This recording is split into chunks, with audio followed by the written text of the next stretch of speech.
अस्सलाम वालेकुम नाज़रीन इकराम, रोशनी लाइट चैनल की तरफ से आप सबको खुशामदीद। नाज़रीन इकराम, आज की वीडियो भी कुर्रलिश उस्मान के बारे में ही है। और वीडियो शुरू करने से पहले एक अहम बात मैं ज़रूर करना चाहूँगी कि मेरी पिछली वीडियो में मद्दाहों के कमेंट्स के मुताबिक कुर्रलिश उस्मान इस वक्त बोरियत का शिकार हो रहा है।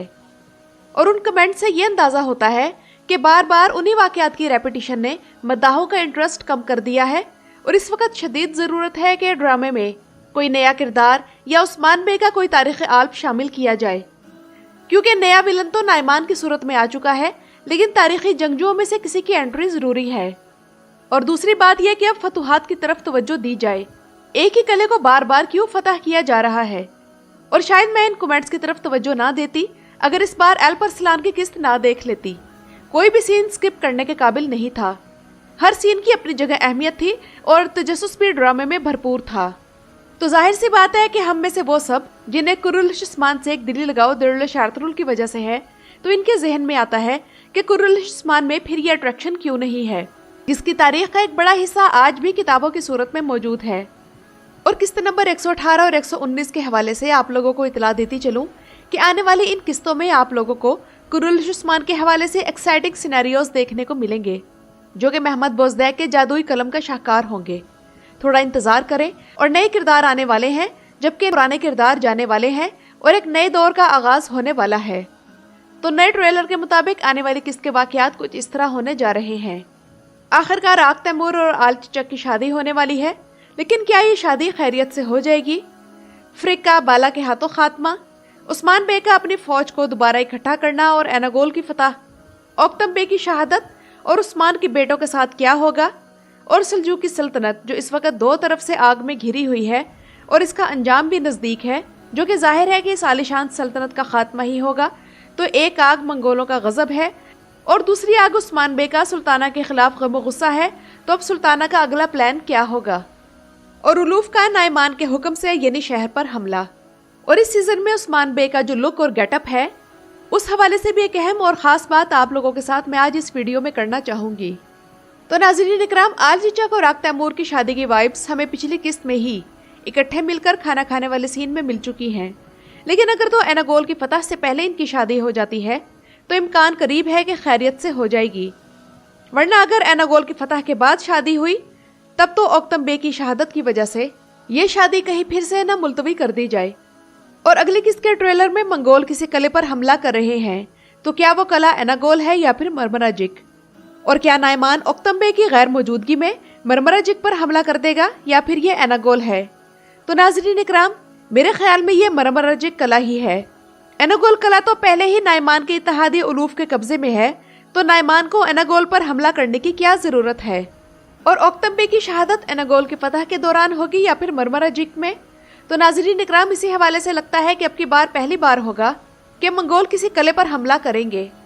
और ये सिनेरियो कुछ इस तरह हो सकता है कि जब ओक्तम बे अपने सिपाहियों के सामने एनागोल पर हमले के लिए पुरजोश तकरीर कर रहे होंगे, तब मंगोल उस्मान बे का जोर तोड़ने के लिए मरमराजिक किले पर हमला कर देंगे, ताकि ओक्तम बे की फौज उस्मान बे के साथ शामिल न हो जाए। और इस लड़ाई में ओक्तम बे की शहादत अपने किले का दिफा करते हुए हो जाएगी। और ये भी मुमकिन है कि इस किले पर हमला करने के लिए सुल्ताना नाइमान की मदद करे, जो कि इस बात पर गुस्सा होगी कि ओक्तम बे उस्मान बे के कैंप में शामिल क्यों हो गया है। और बिलाखिर हमने ओक्तम बे का बहादुर मर्दों वाला रूप भी देख ही लिया, और बेंगे खातून के किरदार से भी उम्मीद है कि वो अपनी पोजीशन और बेहतर करेगी, ताकि उसके जाने से पहले हम इसका अच्छे वाला रूप देख सकें। वरना अब तक तो बेंगे खातून उस्मान बे की दुश्मनी में इस कदर अंधी दिखाई गई है कि काई कबीले की खूबियों में से भी इसे कोई खामी ही नजर आ जाती है। और पिछली किस्त में मंगोलों के कैंप में जो जंग हुई है, इस बारे में एक कंफ्यूजन अभी तक ये है कि क्या उस्मान बे ने 10,000 जंगजू खत्म कर दिए हैं? तो 10,000 जंगजुओं की मजीद फौज जो नाइमान ने छुपा कर रखी थी, तो क्या वो फौज वापस आ चुकी थी या वो अभी भी बाकी है? और मंगोलों के इसी कैंप के हवाले से खास बात यह है कि आखिरकार महमद बोजदैक ने रियल लाइक सीन्स दिखाने शुरू कर दिए हैं। नाइमान का कैंप जिसमें दर्जनों खेमे मौजूद हैं और जिसकी खंदकों और गार्ड्स की मदद से हिफाजत की जा रही है, गेहातों के उस कैंप से बहुत बेहतर है जिसमें सिर्फ 2 खेमे दिखाए जाते थे। बेशक इस तरह के सीन्स विजुअल ग्राफिक्स की मदद से दिखाए जाते हैं या फिर कैमरा ट्रिक की मदद से, तो हमें इससे गर्ज नहीं। और तमाम तारीखी ड्रामा सीरीज फौज और सिपाहियों को दिखाने के लिए यही ट्रिक्स और मेथड्स इस्तेमाल करती हैं। अल्परसलान में कई बार ऐसे सीन्स दिखाए गए जो कि काफी शानदार लगे और अब मोहम्मद बोजदैक ने भी इस तरफ तवज्जो देनी शुरू कर दी है। वैसे सीजन 2 की पहली जंग में भी यही तकनीक इस्तेमाल हुई थी और वो भी एक क्लास जंग थी। और पिछली किस्त में उस्मान बे ने जिस तरह मंगोल कैंप पर हमला करने से पहले तुर्गुत बे को आजाद करवाया और फिर कैंप पर हमला किया, तो यह इन दोनों जंगजों के दरमियान बरादराना ताल्लुक का सबूत है और इस बात का भी कि उस्मान बे इतने ज़र्फ वाले हैं कि तुर्गुत की इतनी बड़ी गलती पर भी इन्हें माफ कर दिया और उधर तुर्गुत भी उस्मान बे के लिए जान खतरे में डालने से नहीं डरे और मंगोलों के यहाँ खुद को उस्मान बे की जगह कैदी बना लिया। इसलिए उस्मान बे ने पहले तुर्गुत को आजाद करवाया और फिर मंगोलों से जंग की। अब बात करते हैं नाज़रीन इकराम उलूफ के हमले की। लॉजिकली तो यही लगता है कि उलूफ यानी शहर पर हमला करेगा, लेकिन जिस तरह का बैकग्राउंड है वो कोनिया वाला है।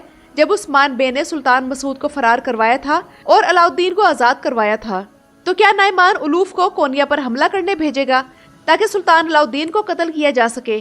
तो नाज़रीन इकराम तारीखी तौर पर ऐसा मुमकिन नहीं है और वहाँ मंगोल पहले ही मौजूद हैं, उलूफ की जरूरत नहीं। तो अब यूं ही लगता है कि उलूफ फरीक को भेस बदलकर यानी शहर भेजेगा ताकि उलूफ के अंदर दाखिल होने में मदद की जा सके।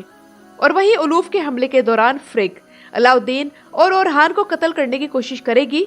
और बाला की ये जुमला मुझे काफी क्लिक किया कि वो कहती है कि तुम मेरे बच्चों को छू भी नहीं सकती, और इस जुमले से बाला की दोनों बच्चों के लिए ममता झलक रही है।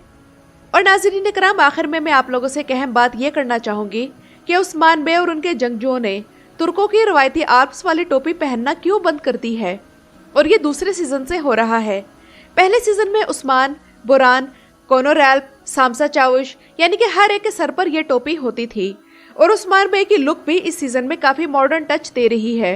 वो उस्मान बे से ज्यादा किसी कंपनी के मैनेजर लग रहे हैं, और इन्हें और तुर्गुत बे को देखकर तो यही लगता है कि हर किस्त में ये अभी बार्बर के पास से होकर आए हैं।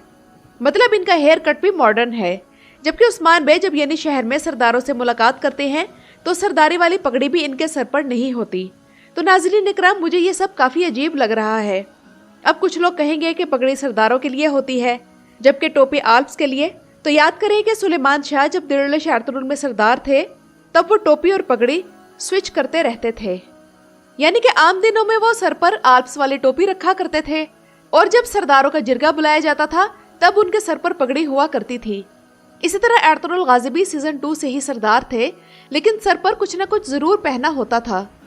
कभी कभार उनके सीन्स बेयर हेड के साथ भी हैं, लेकिन कम हैं। तो नाज़रीन इकराम कुरुल-ए-शिस्मान में मुझे ये चीज़ बड़ी ऑकवर्ड लग रही है, और उस जमाने के बरखिलाफ इस सीरीज के कपड़े और हेयर स्टाइल मॉडर्न और एंशिएंट दोनों टच के साथ चल रहे हैं।